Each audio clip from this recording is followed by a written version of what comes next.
Welcome. This is Stephen Lee, and this is life and the living of it. The last couple of podcasts have been about trauma, and in this podcast, I want to focus on what do you do when you are in the midst of being triggered? Now, being triggered means that some external or internal thought or action triggers you. It brings you back to the feelings of being in trauma. It may bring you back to a time and a place, a memory, but more often than not, it's your body that goes back to the feelings the body had during that trauma. Once the body is triggered, then our emotions respond to the body changing.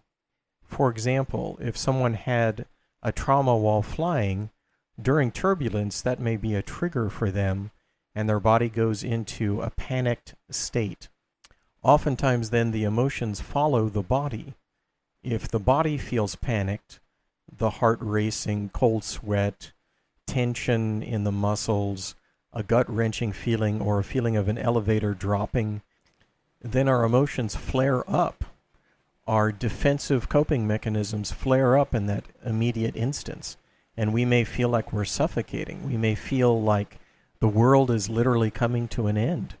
We may feel like we have to physically get out of whatever situation we're in, or we become very myopic emotionally, and we just feel one emotion, that of anxiety, or that of fear, or that of panic. This is what it means sometimes to be triggered. Now, triggers are sometimes not that direct. You may be triggered by a smell that you actually can't place to a time and a place, and yet every time you smell that smell, you are triggered. Your body goes into fight, flight, or freeze, and your emotions flare up. For example, there is the smell of rotting milk and food. When I was bullied outside of the cafeteria, when I was in elementary school, just the smell brings me back to those memories. Now, had I not processed that trauma of being bullied and sometimes physically struck, then just that smell would take me back to the trauma. It's still a little triggering, but I'm aware that that happened at a time and a place, and I'm not the same person, and I'm not under the same circumstances, and I'm not powerless. But a trigger may be shopping at a particular store, and for some reason you feel claustrophobic or panicked and you don't know why. A trigger may be a particular type of music. A trigger may happen when you have a particular thing you're thinking about at the time. So what do you do in the midst of being triggered? Because if we do nothing, then the trigger launches us back, our bodies first, into that time of trauma and launches our emotions into fight, flight, or freeze. This is an example from my own life. My gut is the weakest part of my system. It has been through quite a lot, including being irradiated by radiation therapy. Because of this, I am very hyper aware of when my stomach gets upset or when I have any kind of intestinal cramping. And not only being hyper aware, I recognize that this is a trigger for me because there have been public accidents, times when things just happened that I did not have control over, and the resultant public shame and humiliation, the kind of attention you don't want to get, I got. One time when I was driving in very heavy traffic, with the impossibility if something happened of me hitting one of the exits, and I feel this cramping happen. This was a trigger. I recognized it as a trigger, which is really the first step towards intercepting these triggers. First, I checked in with my body because I know the body responds first. I had clamped my hands on the steering wheel, so I tried relaxing them. I tried moving them in different sections of the steering wheel. I tried shaking them out. I became aware of how much pressure I was using. My neck was stiff and even hurting. I tried relaxing my neck.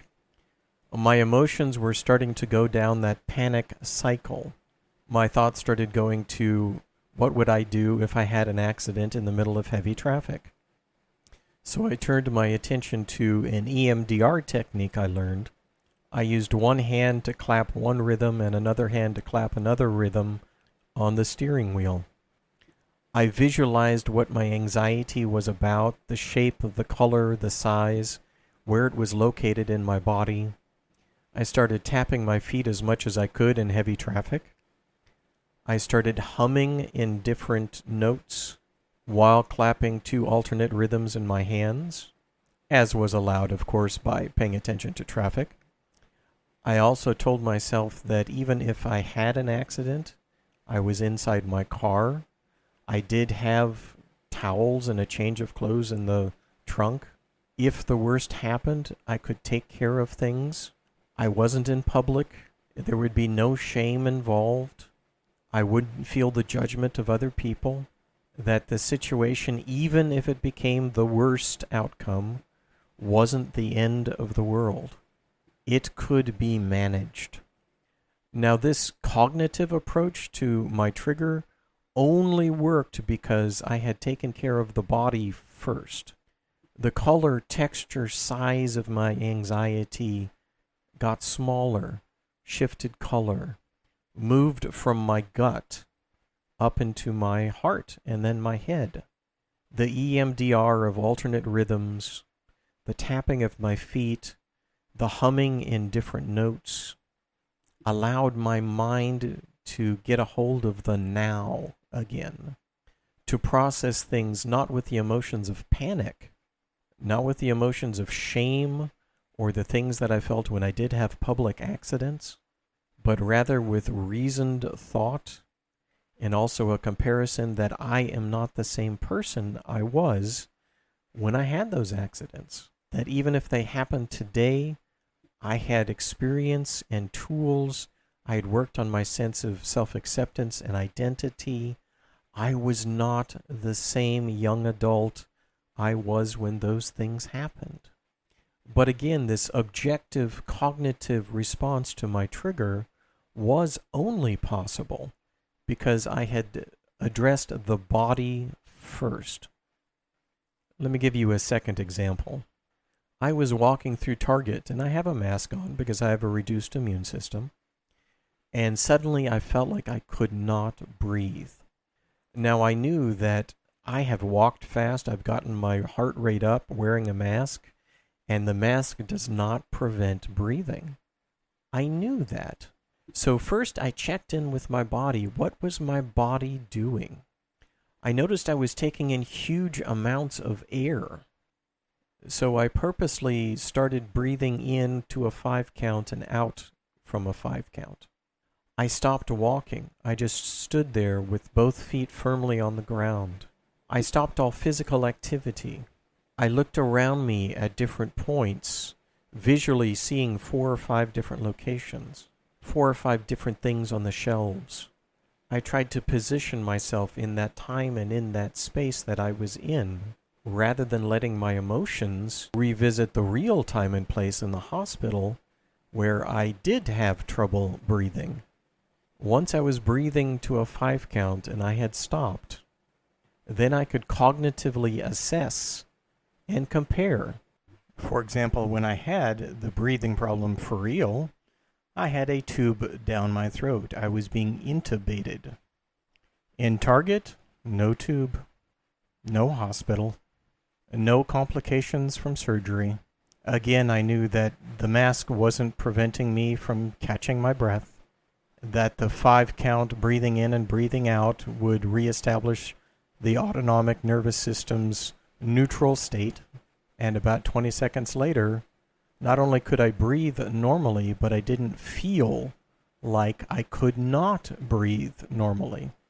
From my own personal experience, and those books that I have read, and those people that I have talked to, and those therapists I have seen, there is what I would call a standard way of responding to being triggered. The first step is notice you're being triggered, which means if you're going along and then suddenly you have a change in how your body feels, usually an extreme change of some kind, or how your thinking has shifted For example, if you suddenly have a thunderous heartbeat and you feel like you have to escape, and this feeling came out of the blue, it is not tied to some true external risk, then recognize you may have been triggered. The second thing is get in touch with your body immediately. Get grounded. This usually means the 5-4-3 technique. Look at 5 points or 5 things, 5 stable, non-moving points in space. Feel 4 things about your body, like breathing, the feel of your clothes, the feel of any wind or anything on your skin, feeling your feet in your shoes. Listen for 3 things, 3 distinct sounds or patterns or whatever is around you. After the 5-4-3, set your feet firmly on the ground. If you're sitting, sit up. If you're standing, just go still for a while. Stop moving. Then check in with your body where the tensions, the stress, the anxiety show up.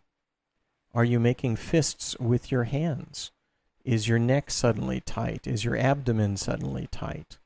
Does your back suddenly hurt? Do you feel pressure behind your eyes or in your ears? Is your stomach suddenly upset? Notice the texture and the color and the space and the feel and the size of the anxiety that's in your body. The tension, the stress. Give it characteristics, a number, a feel, a color, a size. Then you can set up different patterns in different parts of the body. The easiest for me is to tap out a pattern with one hand and a separate pattern with the other hand. You can also move your eyes from side to side, or in a figure 8 pattern, going from the far left to the far right. Don't do it so fast that it makes you dizzy or lose your balance. Other people can center by humming a tune. The point is to occupy the body in disparate patterns so that the body is not occupied in a trauma response. Once you have addressed the body, then you can cognitively address why you're feeling triggered, how that triggering affects you. Usually the cognitive approach begins with a comparison. If you're triggered and you know the trauma that it is triggering, you can compare who you are today, what resources you command, how you are in control now that you may not have been in control then, that you are greater, you are more skilled, you have more power to draw upon. You are the you are today. You are not the you were when the trauma occurred. You have skills and resources to draw upon now that you did not have then. You are truly not the same person you were then. And again, once the body sensations have been addressed, and once the body is doing something different, so that it is occupied with something else than the trauma, cognitive can start working. The comparisons can start working. The affirmations can start working. The grounding work that you have done can start working. Usually, if you intercept a trigger in this way, you can stop the trauma from being re-experienced.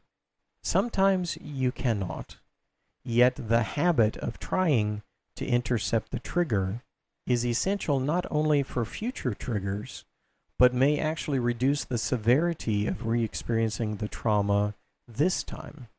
It is also setting up a habit in the body of de-associating the trigger from a trauma response and reassociating the trigger from a grounding response. In this way, we de-trigger the trigger.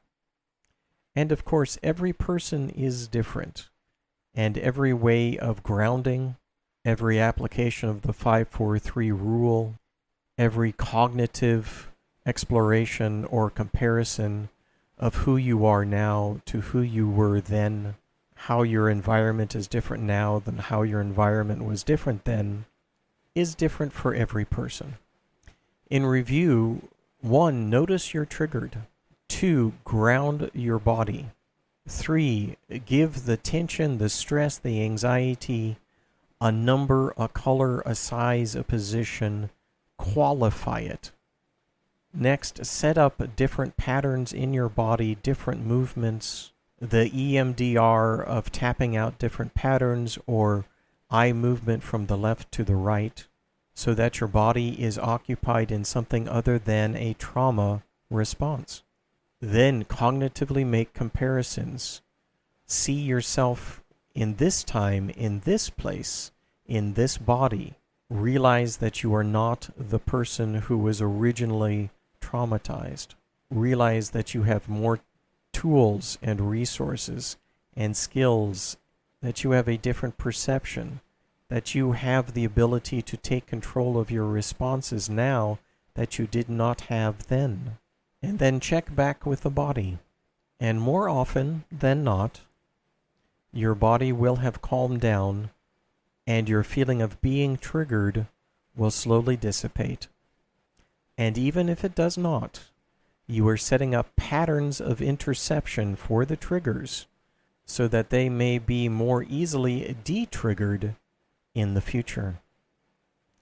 And this is life and the living of it.